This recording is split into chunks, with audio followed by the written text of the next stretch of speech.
Grand Rising Colony. Welcome to Let's Talk About It. So, for today's little session, I'm aiming for something a little bit quicker. I do want this one to be a bit shorter than our usual almost 5 hour sessions.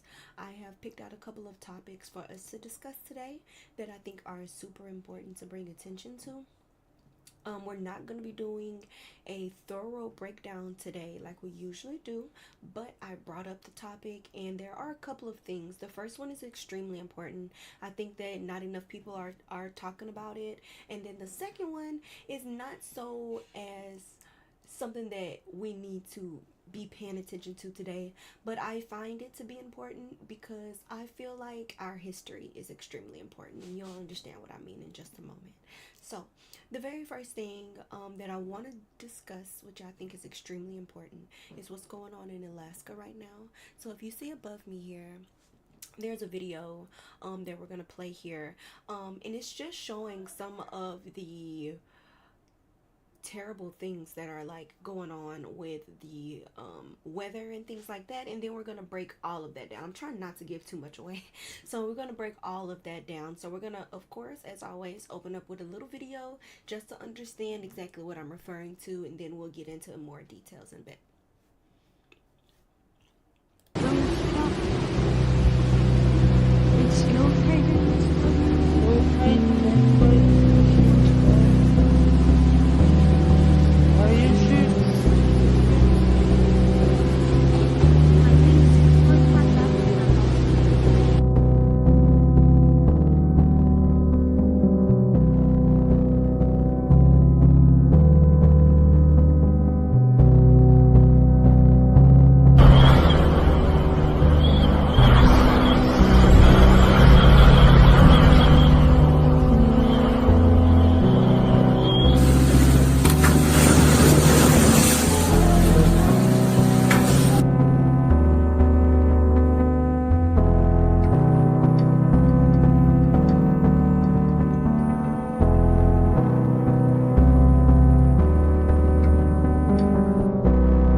So, with that being seen here, I did utilize the Perplexity engine. So, for our Let's Talk About It, I have 3 engines that I utilize. I use Grok, Perplexity, and ChatGPT. I do that simply so we can make sure that we cover all bases. 3 different search engines, getting information from different sources and things of that nature. We can always cross-reference. And then there, what do you call the pro plans. So this information is coming hot live from the most known source, and then all the sources are always listed. We do get off of script of the engine sometimes to go follow the links in the source, like these here that's at the very end of each source of information, just to see where it's coming from, see if we can get some more details from that source exactly, so we understand also that everything is always coming from a actual point, if that makes any sense, not just from grabbing it from the virtual data air, you know what I mean? So really quickly, this is just showing, I believe this is just today's weather, Tuesday at 12:13. This is when it was recorded, so it's a little showery here. Pretty Alaska cold. Woo, so cold. 32-44, and that's probably warm for them, but I personally can't do the cold. I love a warm time, but shout out to everybody that does, because you have to be a special kind of person. So here it says a major natural disaster has struck western Alaska, where the remnants of Typhoon Halong have caused catastrophic flooding, hurricane force winds, and widespread destruction across dozens of coastal villages. And that's coming from the abcnews.go. Overview of the disaster. The storm made landfall along Alaska's Yukon Kuskokwim. I apologize. Kuskokwim Kuskakwam. Oh, that's an interesting sound of mouth. Kuskakwam. Kusquak. Kus. It's cuss. Kuskakwam. Kuskakwam? That sounds much closer. Kuskakwam. Kuskakwam. Yukon Kuskakwam Delta. Ha. Yes. On October 12, 2023, after crossing the Pacific as ex-Typhoon Halong, it brought winds up to 70 miles per hour and water surges over 6 feet above normal high tide, overwhelmingly low-lying coastal areas on the Bering Sea.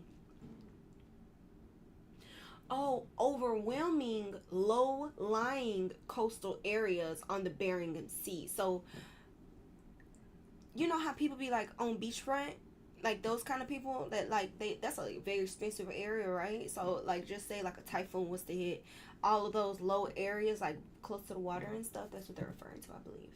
Impact on countries. Officials report that 49 communities have suffered damage, with Kipnuk and Quilling.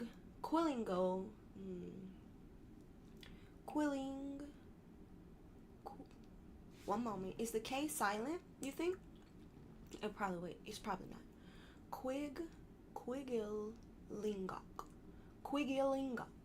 Quigilingok among the worst hit.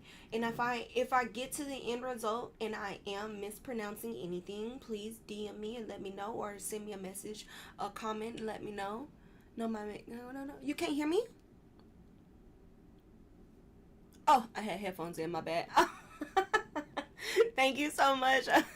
Appreciate that. Thank you. So once again, if I mispronounce anything, please just let me know if you know the correct pronunciation, and put the little, you know how you can do the pronunciation with the little dots and stuff in between. So I would greatly appreciate that, because I would love to know how to say it correctly if I'm not hitting it on the mark here. Among the worst hit, entire homes were pushed off their foundations or floated away, with residents still inside. So with that being said, it would sound like there wasn't enough, warning. I would assume, like, usually whenever there's some sort of natural disaster, earthquake or hurricane coming, there's maybe shelters in place and like an alarm going off for people to try to get to shelters. And with people still being inside their residence, it doesn't sound like that happened. Or maybe it happened so quickly that people couldn't respond properly. At least one person has been confirmed dead. 2 remain missing, and over 50 residents have been rescued from floodwaters. That's really good. By the U.S. Coast Guard and Alaska National Guard, which is amazing. More than 1,400 people are currently taking refuge in emergency shelters across the region. And this is coming from Ready Alaska. We'll look into some more of these points right afterward, just to get a bit more detail on exactly what's going on. And we'll also do a little bit of research on what we can do, or what America can do, and what we can do. Probably there might be some donation spots and things of that nature. I'll try to bring attention to that as well, because I'm sure that they can use all the resources they can get, given the fact that when I was on my true crime spree, I learned a lot about Alaska, simply because a lot of criminals love Alaska that got money, because you could just fly out there, do your Doug Dizzle, and do your thing and kind of like leave, because it's like it's very isolated, you could say. So it's one of those places like that people like, you know what I mean? That people like, that certain people like, which is very unfortunate. So anything that could possibly give them any assistance would be absolutely amazing, I'm sure. So we'll get to all that at the end here. Emergency response. So good. Governor Mike Dunleavy, that sounds better, has declared a statewide disaster emergency, activating the Alaska National Guard, Coast Guard, and Federal Emergency Management Agency, or FEMA, to coordinate response efforts. The State Emergency Operations Center reports its response level as major incident ongoing, with rescue crews deployed from Bethel, Anchorage, and Fairbanks. Scale of damage. Infrastructure damage has been extensive. Runways cracked, utility poles snapped, and communication links served. Many villages are without power or heat, whoo, posing severe risks as winter conditions approach. Imagine Alaska in winter. Hold on one second, guys. I'm working. I'll be out in a minute.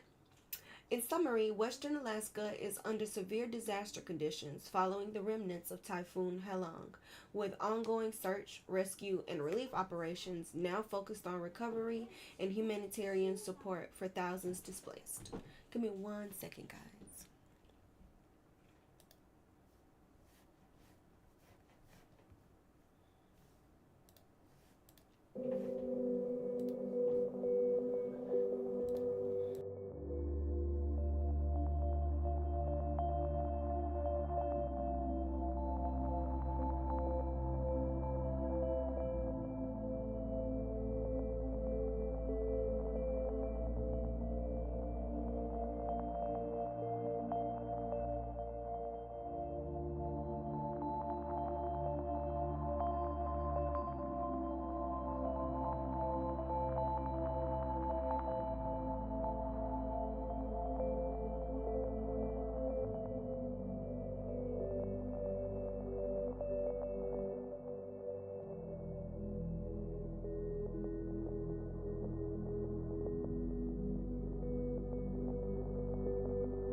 As I went on break, that I created a little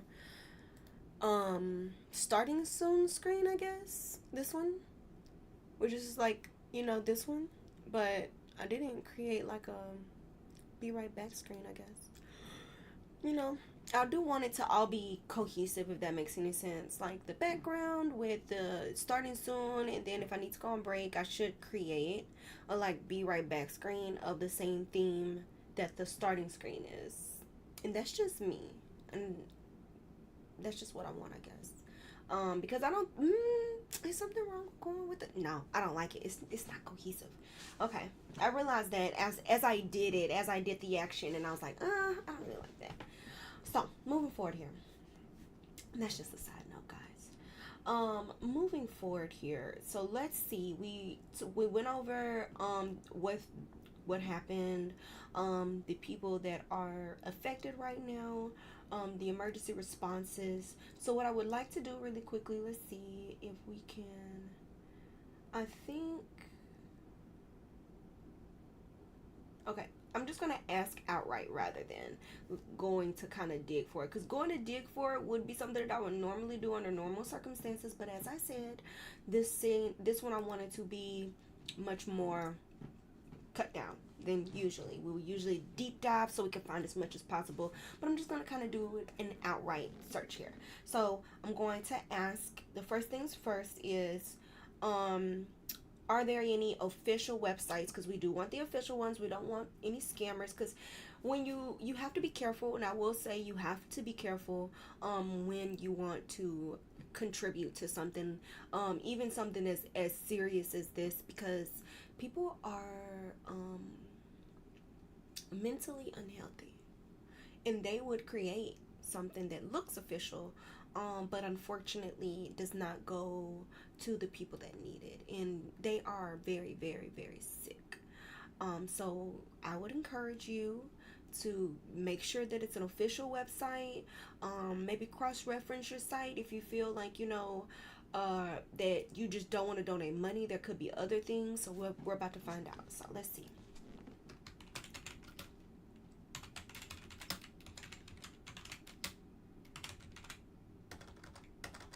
Did I spell official wrong?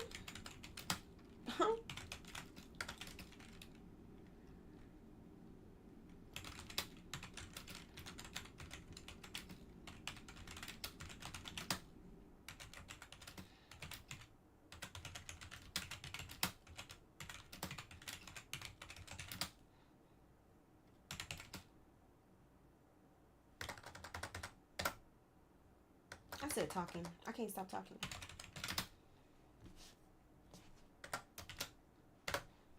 I don't need that comma.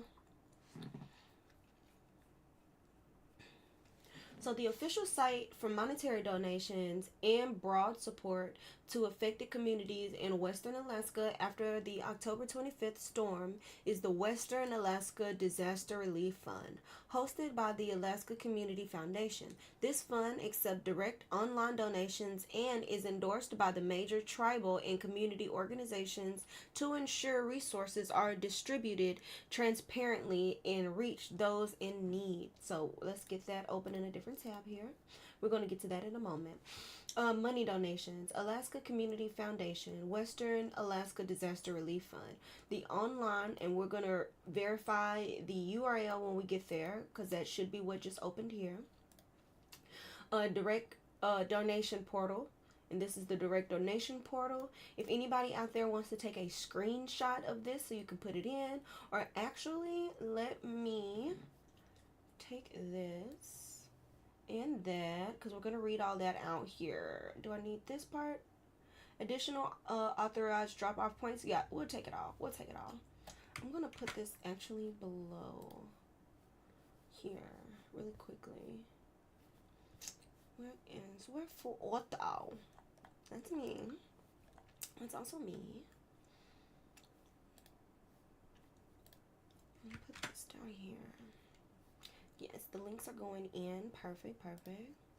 So that way it's just listed. And also let me do it on YouTube as well. So that way we can all have everything. Where's my other browser? Here it is.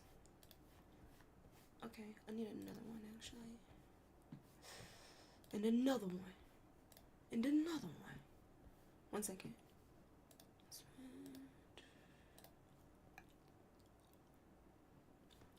And then find my channel. Beep beep beep pa pa pa. Boop doo doo. My channel. Okay. Hello. Beep, beep, no sound. I got you. And you came across my Streamlabs. It's really cool. It came from YouTube. That's awesome. Hello. Oh no sound. Okay, so YouTube is going to be a problem. You came across my Streamlabs. So many characters, and that's over. It says -650. Okay, so YouTube is going to be a problem. Oop, let me mute myself because that was crazy. That was, whoa, that was crazy. So, So, everybody on YouTube, what can I do? What can I do to fix this? can I do? Hold on, guys.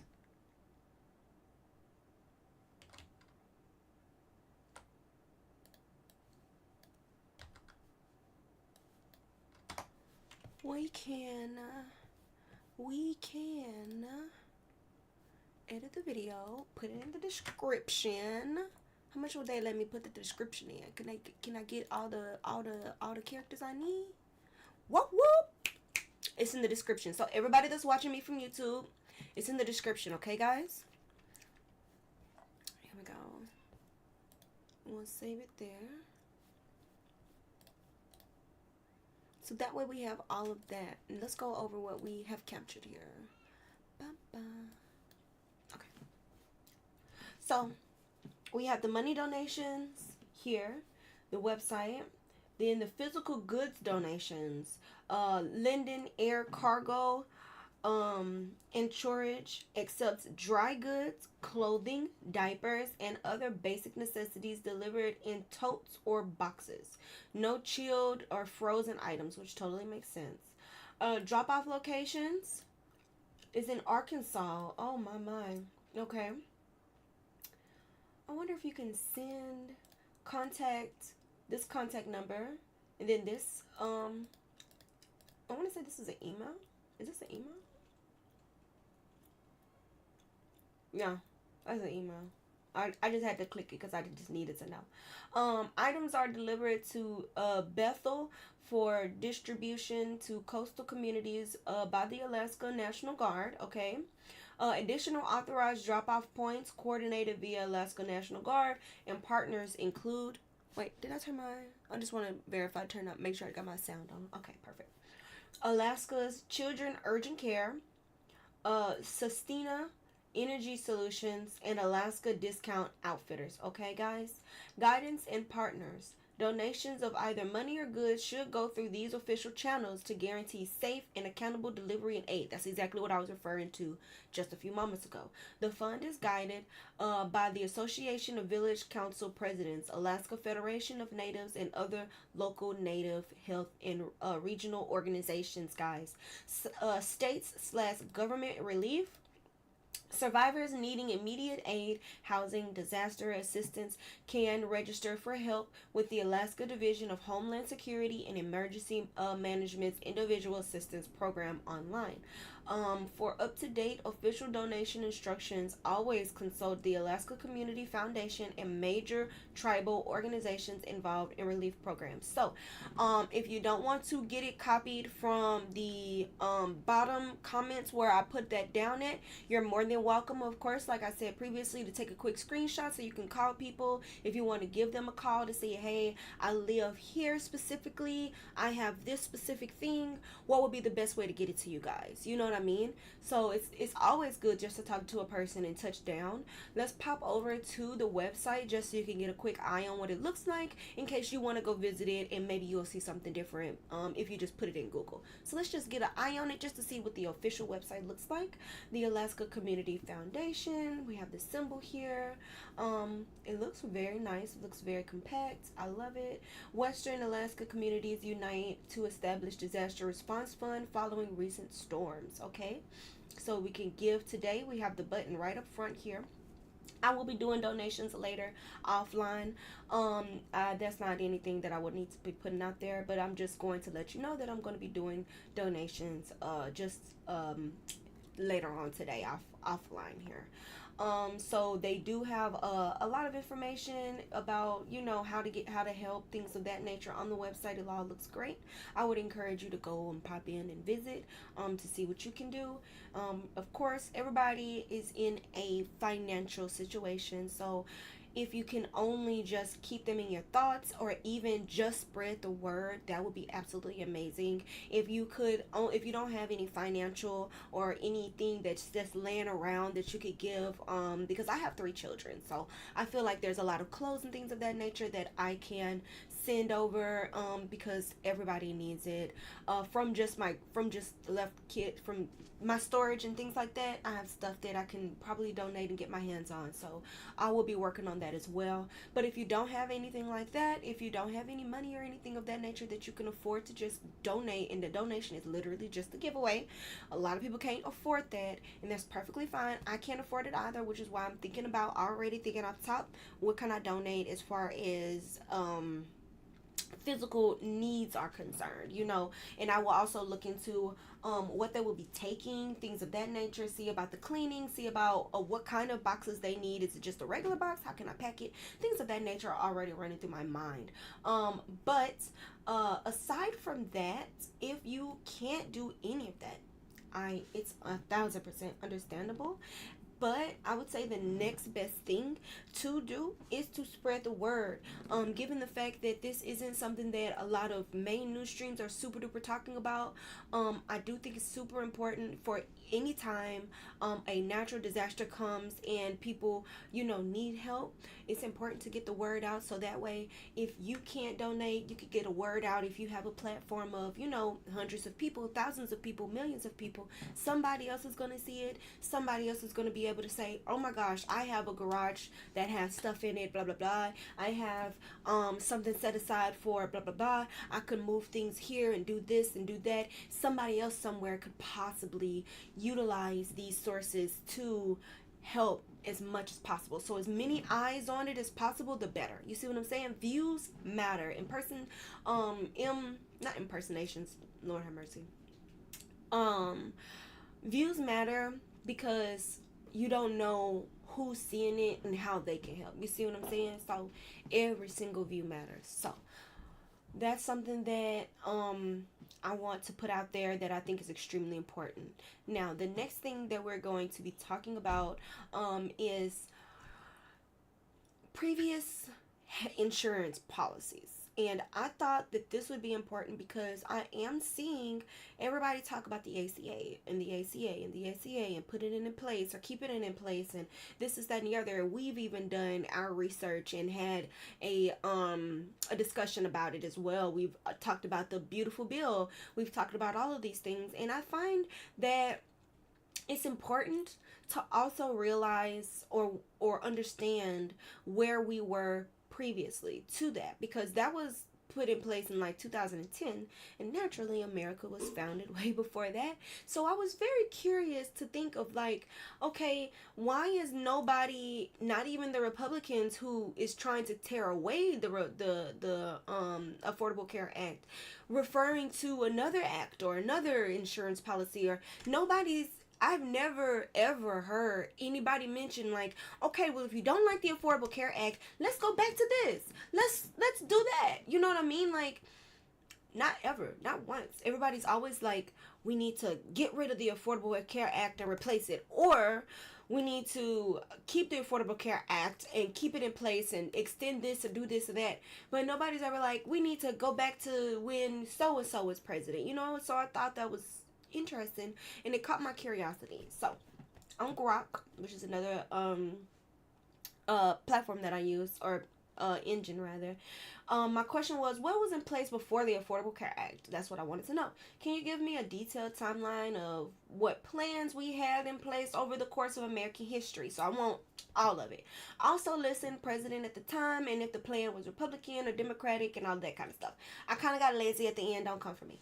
Anywho, so here we go. Pre-ACA healthcare landscape, okay? Before the Affordable Care Act, or the ACA, or Obamacare, was signed into law by President Barack Obama on March 23, 2010, the U.S. healthcare system was a patchwork of private insurance, employer sponsorship plans, and public programs like Medicare and Medicaid.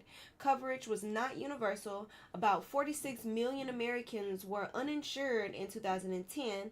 Key elements included employer-based insurance, dominant source, WW2, is that World War II? Tax exemption, but voluntary. Public programs, Medicare in 1965 for seniors/disabled, and Medicaid for the low-income people.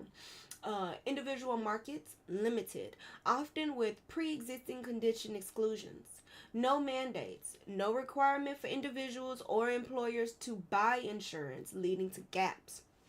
The ACA expanded access via marketplaces, subsidies, Medicaid expansion, and protections against denials for pre existing conditions. Okay. Timeline of major U.S. healthcare initiatives. Here's a chronological overview of significant federal healthcare policies, proposals, and programs. I focused on landmark efforts toward broader coverage, noting, the proposing administering president, party affiliation, key features and outcomes. Many early proposals failed due to political opposition, often from business interest, AMA, or ideological dividends or divides. I knew dividends was too much. I was like, dividends, girl. Anywho, so in the years, we're starting off in 1912, right? President, party, Theodore Roosevelt, Progressive Party, former Republican. Initiative plan. I want to make sure I can go over. Can I go over? Perfect, yes. Initiative plan. National health insurance proposal. Part of Bull Moose platform called for federal health insurance for industrial workers. Rejected. No legislation passed. First major federal push for social insurance. Wow. So we started pushing for insurance in 1912. Cool. Excuse me. In the 1930s, Franklin D. Roosevelt, who was a Democrat. The initiative plan proposed national health insurance, part of New Deal. Key details and outcome. Embedded in Social Security Act of 1935, but stripped out due to AMA opposition and Great Depression priorities. Focused on wage losses and medical care for poor, failed led to state-level relief instead. That's understandable. In 1945 to 1949, Harris S. Truman, Democrat, Wagner, Mary, Dingle Bell, I'm so sorry. I put these two things together. And that's me. I apologize. National health insurance. Comprehensive plan for universal coverage via federal insurance, funded by payroll taxes, introduced multiple times, blocked by Republicans, AMA, and anti-socialized medicine. Campaigns. Truman's 1948 re-election highlighted it, but no passage. In the 1950s to 60s, so over the course of about 10 years, Dwight D. Eisenhower, who was a Republican, Four-Acre Act in 1954 provided federal grants for hospital construction, Hill-Burton expansion. Not universal insurance, aimed at infrastructure, passed, bipartisan but limited to facilities, not direct coverage. 1961 to 65, John F. Kennedy / Lyndon B. Johnson, Democrats, Medicare and Medicaid, 1965. Kennedy proposed the Medicare for elderly, LBJ signed Social Security amendments, Medicare, federal insurance for 65 plus, hospital via Part A, optional, director via Part B, Medicaid, joint federal state for low income tax, Democratic initiative, passed with filibuster, proof Senate vote after years of GOP/AMA resistance, covered 20 million initially, foundation of modern system. Okay, so our foundation of our modern system that's in place right now was founded in 1965. Very interesting. So in 1971 to 1974, Richard Nixon was the president. He was a Republican. Health Maintenance Organization Act of 1973. Comprehensive Health Insurance Plan, CHIP, 1974. HMO Act promoted prepaid group plans with tax initiatives. CHIP proposed employer mandate for private coverage, subsidies for poor/uninsured. Democratic Congress watered down CHIP. MHO Act passed boosting managed care. Nixon's plan seen as a market-oriented GOP alternative to single payer. Nixon's plan seen as market-oriented GOP alternative to single payer. Why did I do it twice? I read the whole sentence, so I didn't do it again, and I did it anyway. Bop, bop, bop.